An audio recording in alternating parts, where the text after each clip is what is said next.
Alright, so I'm going to do a review of Venom, Lethal Protector, Life and Deaths.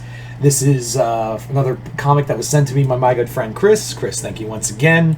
And yeah, I just got the Captain America Symbol of Truth, so that we are now at the end of the Marvel Haul, which I'll be reading and doing reviews of before I take care of all my comics that I got from MegaCon. Anyway, so let's get started with this. This is from Dave Michelinie. This is another one of those Lost Tales kind of comics from different eras. And this is, again, like a Venom from the Lethal Protector era. So, I want you to look at this cover real quick. Cool, right?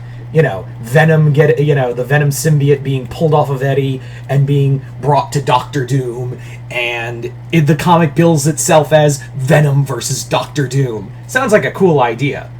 And while that does happen, it happens for barely one issue. This comic should have been called Venom. Venom goes on a totally different adventure with Silver Sable and doesn't meet Doctor Doom until the last 2 issues. This is a 5-issue miniseries, by the way. So what is this comic about? Well, I'd want to say that it's about, Venom and Doctor Doom battling each other as, it was billed. But no, that's not what it is at all. The story is actually about a group called the Vanguard. Venom stumbling upon Silver Sable and the Wild Pack battling this group called the Vanguard over an alien artifact that S.H.I.E.L.D. has hired Silver Sable to protect. And that's like 3 issues. And then the backup, and in a side story, we have the character Cardiac doing battle with the Vulture, who has been working for Doctor Doom. Why is the Vulture working for Doctor Doom?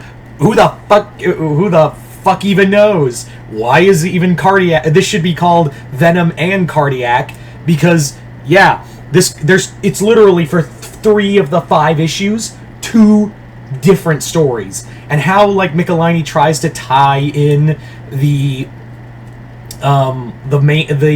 Vanguard plot with its own story, it's so haphazard. It's like Michelinie literally forgot that what this comic was, or just didn't have enough issues. This felt like it should have been the start of an ongoing. But yeah. It's weird, too, because the first comic was kind of pretty well balanced. Heart of the Hunted really did feel kind of, well balanced in a way. But that's the thing, is that even then, now that I think of it, Heart of the Hunted, the first of these Venom miniseries, that one was, that one had a weird story where it had, at the last second, Justin Hammer, the villain. But that one had a little more better pacing. Here, this has nothing on that.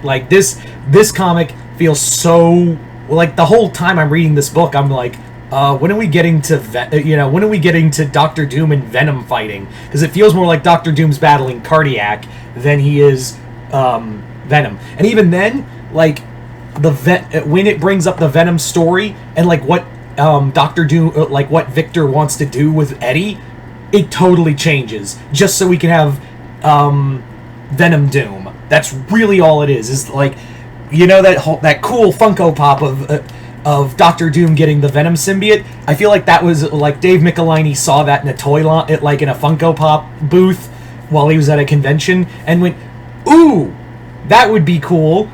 I don't know how to incorporate that though."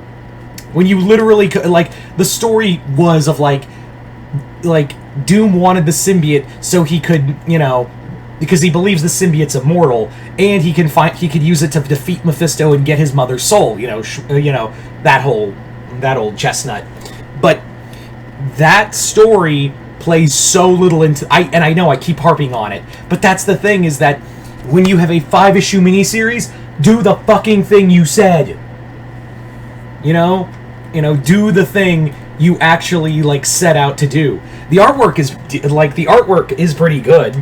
I'm not gonna lie. It actually has that kind of early 2000s feel of interior art. Yeah. But the artwork can only carry you so much. But yeah. It literally was just all so we could do this.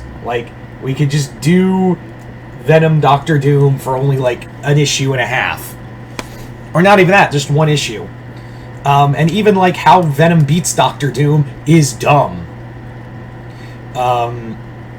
This is probably this, and it sucks too because I really like Dave Michelinie's I know Dave Michelinie's a great writer. This just bothers me to no end. And also, the first one was really good.